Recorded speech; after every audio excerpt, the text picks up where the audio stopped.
Hello friends, welcome back to my channel Simna's food world. അപ്പോൾ ഇത് ഇന്ന് ഞാൻ വന്നിട്ടുള്ളത് നമുക്ക് റവയും അതേപോലെ തേങ്ങയും വെച്ചിട്ട് ചെയ്തെടുക്കാൻ പറ്റിയ നല്ല സിമ്പിളായിട്ടുള്ള ഒരു ബ്രേക്ക്ഫാസ്റ്റിൻ്റെ റെസിപ്പി ആയിട്ടാണ് കേട്ടോ. അപ്പോൾ വളരെ സിമ്പിളാണ് ഇത് റെഡിയാക്കാൻ വേണ്ടിയിട്ട്. നമുക്ക് വെറും ഒരു 5-10 മിനിറ്റിൻ്റെ ആവശ്യം മാത്രമേ ഉള്ളൂ. കൂടാതെ ഇത് കഴിക്കാൻ വേണ്ടിയിട്ട് നല്ല ചൂടോടുകൂടി കഴിക്കുകയാണെന്നുണ്ടെങ്കിൽ വേറെ കറികളുടെ ആവശ്യമൊന്നുമില്ല. അപ്പോൾ എല്ലാവരും ഒന്ന് കണ്ടു നോക്കിയിട്ട് ട്രൈ ചെയ്ത് നോക്കുക.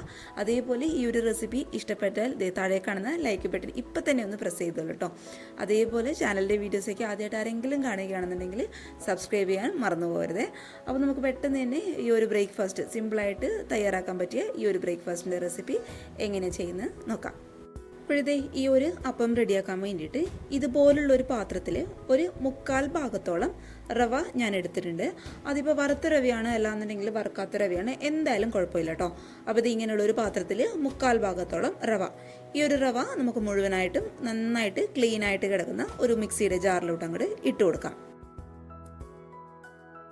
ഇനി ഇതേ ഒരു പാത്രത്തിൽ തന്നെ ഒരു 1/2 ഭാഗത്തോളം ചിരകിയെടുത്ത തേങ്ങ ഞാൻ എടുത്തിട്ടുണ്ട്. അപ്പോൾ നമ്മൾ തേങ്ങ എത്രത്തോളം ഈ ഒരു അപ്പത്തിൽ ചേർത്ത് കൊടുക്കുന്നു അത്രത്തോളം നമ്മുടെ അപ്പത്തിന് നല്ലൊരു ടേസ്റ്റ് എടുക്കും കേട്ടോ. അപ്പോൾ 1/2 ഭാഗത്തോളം തേങ്ങ കംപ്ലീറ്റ് ആയിട്ട് ഇതേ മിക്സിയുടെ ജാറിൽ തന്നെ നമുക്കങ്ങോട്ട് ഇട്ട് കൊടുക്കാം. ഈ നമ്മുടെ അപ്പം നന്നായിട്ട് ഒന്ന് സോഫ്റ്റ് ആയിട്ട് വരാൻ വേണ്ടിയിട്ട് 1 ടേബിൾ സ്പൂണോളം ചോറ് ഞാൻ ഇതിലോട്ട് ചേർത്ത് കൊടുക്കുന്നുണ്ട്. പക്ഷേ ചോറ് ചേർക്കുമ്പോൾ ശ്രദ്ധിക്കുക, ഒരുപാട് അങ്ങോട്ട് കൂടി പോവണ്ട. ഈ ഒരു അളവിലൊക്കെ റവ എടുക്കുകയാണെന്നുണ്ടെങ്കിൽ കറക്റ്റ് 1 ടേബിൾ സ്പൂണോളം മാത്രം ചോറ് മതിയാവും. ഇനി നമ്മുടെ അപ്പത്തിന് നല്ലൊരു ഫ്ലേവർ കിട്ടാൻ വേണ്ടിയിട്ട് ഒരു 1/4 ടീസ്പൂണോളം പെരിഞ്ജീരകം ഞാനിതിലോട്ട് ചേർത്ത് കൊടുക്കുകയാണ്. അപ്പോൾ പെരിഞ്ജീരകത്തിന് പകരമായിട്ട് നിങ്ങൾക്ക് വേണമെന്നുണ്ടെങ്കിൽ സാധാരണ ജീരകം ഉപയോഗിക്കാം കേട്ടോ. പക്ഷെ രണ്ടും ചേർത്ത് കൊടുക്കുമ്പോൾ ശ്രദ്ധിക്കുക, അളവെന്ന് പറയുന്നത് കൂടി പോകാൻ പാടില്ല.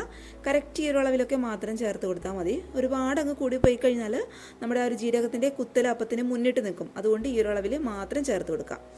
ഇനി ഇതേ ഒരു ചെറിയൊരു പീസ് ഇഞ്ചി ഞാൻ ഇട്ട് കൊടുക്കുന്നുണ്ട്. അതേപോലെ ഒരു പച്ചമുളകിൻ്റെ പകുതി മാത്രം, അതും കൂടി നമുക്ക് ഇതിലോട്ട് അങ്ങോട്ട് ചേർത്ത് കൊടുക്കാം. പിന്നെ ഇതുപോലുള്ള സ്ലൈസ് ആയിട്ടുള്ള സവാള ഞാൻ ചേർത്ത് കൊടുക്കുകയാണ്. അപ്പോൾ നിങ്ങളുടെ കയ്യിൽ ചെറിയ ഉള്ളി, അതായത് കുഞ്ഞുള്ളി ഉണ്ടെന്നുണ്ടെങ്കിൽ ഒരു 3-4 അള്ളി ചെറിയ ഉള്ളി ചേർത്ത് കൊടുത്തോളൂ കേട്ടോ. എൻ്റെ കയ്യിൽ ഇതില്ലാത്ത കാരണമാണ് സവാള ഞാൻ ചേർത്ത് കൊടുത്തത്. ഇനി ഈ ഒരു അപ്പത്തിന് ആവശ്യമായിട്ടുള്ള ഉപ്പ് ഞാൻ ഇട്ട് കൊടുക്കുന്നുണ്ട്. പിന്നെ ഞാൻ ഇതിലോട്ട് ചേർത്ത് കൊടുക്കുന്നത് ഒരു 1/4 ടീസ്പൂണില്ല കേട്ടോ, ഒരു പിഞ്ച് പഞ്ചസാരയാണ്. പഞ്ചസാര ചേർത്ത് കൊടുക്കുമ്പോൾ നമ്മുടെ ഈ ഒരു അപ്പത്തിന് ഒരു പ്രത്യേക ടേസ്റ്റാണ് കേട്ടോ. അപ്പോൾ താല്പര്യമുള്ളവർ ചേർത്ത് കൊടുക്കുക, ചേർത്തില്ല എന്നുണ്ടെങ്കിലും കുഴപ്പമൊന്നുമില്ല. പക്ഷേ ഞാൻ എപ്പോഴും പ്രിഫർ ചെയ്യുന്നത് ചേർക്കാൻ വേണ്ടി തന്നെയാണ് കേട്ടോ. ചേർത്ത് കൊടുക്കുമ്പോൾ ഞാൻ നേരത്തെ പറഞ്ഞ ഒരു പ്രത്യേക ടേസ്റ്റാണ്. ഇനി നമുക്കിതിലോട്ട് ആവശ്യത്തിനുള്ള വെള്ളം ഒഴിച്ചു കൊടുക്കണം. അപ്പോൾ വെള്ളത്തിൻ്റെ അളവ് എന്ന് പറയുന്നത് നമ്മൾ ഇട്ട് കൊടുത്ത റവയേക്കാളും ഈ ഒരു തേങ്ങയേക്കാളും കുറച്ചൊന്ന് പൊങ്ങി നിൽക്കണം. കറക്റ്റ് അളവ് പറയാനായിട്ട് പറ്റില്ല കേട്ടോ. അത് നിങ്ങൾ ഒഴിച്ചു കൊടുക്കുമ്പോൾ ശ്രദ്ധിച്ചാൽ മതി. നമ്മൾ ഇട്ട് കൊടുത്ത ആ ഒരു റവയേക്കാളും തേങ്ങയേക്കാളും ഒരു പടി മുന്നിൽ നിൽക്കണം. ഇനി ഇത് എല്ലാം കൂടി നന്നായിട്ട് നല്ല ഫൈൻ പേസ്റ്റായിട്ട് നമുക്കൊന്ന് അരച്ചെടുക്കുന്ന സമയത്ത് നമ്മുടെ മാവ് ഒരുപാട് കട്ടിയാണെന്ന് തോന്നുകയാണെന്നുണ്ടെങ്കിൽ ഒരു 1-2 ടേബിൾ സ്പൂണോളം വെള്ളം ഒഴിച്ചിട്ട് ഈ ഒരു പരുവത്തിൽ ആക്കിയെടുക്കുക കേട്ടോ. നമ്മൾ കറക്റ്റായിട്ട് പറയുകയാണെന്നുണ്ടെങ്കിൽ ഇഡ്ഡലി മാവിൻ്റെ പരുവത്തിലാണ് നമ്മൾ ഈ ഒരു അപ്പത്തിന് അരച്ചെടുക്കേണ്ടത്. ആ ഒരു പരുവത്തിൽ വെള്ളം ചേർത്തിട്ട് നന്നായിട്ടൊന്ന് അരച്ചെടുക്കുക. ഇനി ഇതിലോട്ട് കുറച്ച് മല്ലിയില കട്ട് ചെയ്തിട്ട് ഞാൻ ചേർത്ത് കൊടുക്കുന്നുണ്ട്. നിർബന്ധമില്ല, പക്ഷെ ചേർത്ത് കൊടുക്കുകയാണെന്നുണ്ടെങ്കിൽ ഒരു പ്രത്യേക ടേസ്റ്റ് ആയിരിക്കും. എൻ്റെ ഇപ്പോൾ അത്യാവശ്യം വാടിയ മല്ലിയിലയാണ് കേട്ടോ. നിങ്ങളുടെ കയ്യിൽ ഫ്രഷ് ഉണ്ടെന്നുണ്ടെങ്കിൽ ഫ്രഷ് തന്നെ ചേർത്ത് കൊടുക്കുക. പിന്നെ മല്ലിയിലക്ക് പകരമായിട്ട് നിങ്ങൾക്ക് വേണമെന്നുണ്ടെങ്കിൽ കറിവേപ്പിലയും ചെറുതായിട്ട് കട്ട് ചെയ്തിട്ട് എടുക്കാം. ഇനി ഇതേ സ്റ്റൗവിൽ ഞാനൊരു പാന് ചൂടാക്കാനായിട്ട് വെച്ചിട്ടുണ്ടായിരുന്നു. അത് അത്യാവശ്യം ചൂടാവുന്ന സമയത്ത് കുറച്ച് വെളിച്ചെണ്ണ ഞാൻ ഇതിലോട്ട് ഒഴിച്ചു കൊടുക്കുകയാണ്. ഇനി വെളിച്ചെണ്ണ ഉപയോഗിക്കാനായിട്ട് താല്പര്യമില്ലാത്തവർ ഒഴിച്ചു കൊടുക്കണം കേട്ടോ. നമുക്ക് നേരിട്ട് ഈ ഒരു പാനിലോട്ട് മാവ് ഒഴിച്ചു കൊടുക്കാം. എന്നിട്ട് ഇതുപോലുള്ള ഒരു സ്പൂണിൽ 1 സ്പൂൺ നിറയെ മാവ് നമുക്ക് ഇതിലോട്ട് അങ്ങോട്ട് ചേർത്ത് കൊടുക്കാം. പിന്നെ മാവ് ഒഴിച്ചു കൊടുക്കുന്ന സമയത്ത് ഇതിൽ നമ്മൾ ദോശയ്ക്കൊക്കെ പരത്തിയെടുക്കുന്ന പോലെ പരത്തേണ്ട ആവശ്യമൊന്നുമില്ല. ജസ്റ്റ് നമ്മൾ മാവ് ഇതിലോട്ട് അങ്ങോട്ട് ഒഴിച്ചു കൊടുക്കുക. എന്നിട്ട് ഇത് നന്നായിട്ടൊന്ന് അടച്ച് വയ്ക്കുക. പിന്നെ ഒരു 1-2 സെക്കൻഡ് ഈ ഒരു അടിവശം നന്നായിട്ടൊന്ന് മുരിഞ്ഞെന്ന് തോന്നിക്കഴിഞ്ഞാൽ പതുക്കെ ഒന്ന് തിരിച്ചിട്ട് കൊടുക്കുക. തീ എന്ന് പറയുന്നത് എപ്പോഴും ഒരു ലോ ടു മീഡിയം ഫ്ലെയിമിലായിരിക്കണം. ഒരുപാട് ഹൈ ഫ്ലെയിമിൽ ഇട്ടെന്ന് കഴിഞ്ഞാൽ നമ്മുടെ പുറമേ വശം പെട്ടെന്ന് അങ്ങോട്ട് മുരിഞ്ഞു വരും. എന്നാൽ റവയൊക്കെ അതിൻ്റെ ഉള്ളിൽ വെന്ത് കിട്ടാനും ബുദ്ധിമുട്ടായിരിക്കും. അതുകൊണ്ട് തീ എന്ന് പറയുന്നത് എപ്പോഴും ലോ ടു മീഡിയം ഫ്ലെയിമിൽ ഒന്ന് അഡ്ജസ്റ്റ് ചെയ്തിട്ട് വെച്ച് കൊടുക്കാം. ഇനി ഇത് 2 വശവും നന്നായിട്ട് മുരിഞ്ഞെന്ന് തോന്നിക്കഴിഞ്ഞാൽ പതുക്കെ നമുക്ക് ഈ ഒരു പാനിൽ നിന്ന് ഇങ്ങോട്ട് മാറ്റി കൊടുക്കാം.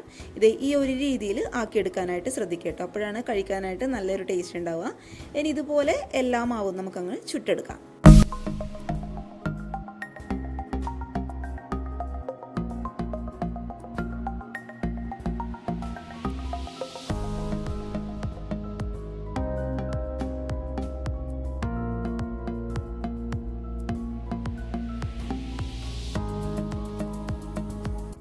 അപ്പോൾ ഇതേ മുഴുവനായിട്ടും ഞാനിവിടെ ചുട്ടെടുത്തിട്ടുണ്ട്. അപ്പോൾ നല്ല സോഫ്റ്റ് ആയിട്ടുള്ള അപ്പമാണ് കേട്ടോ.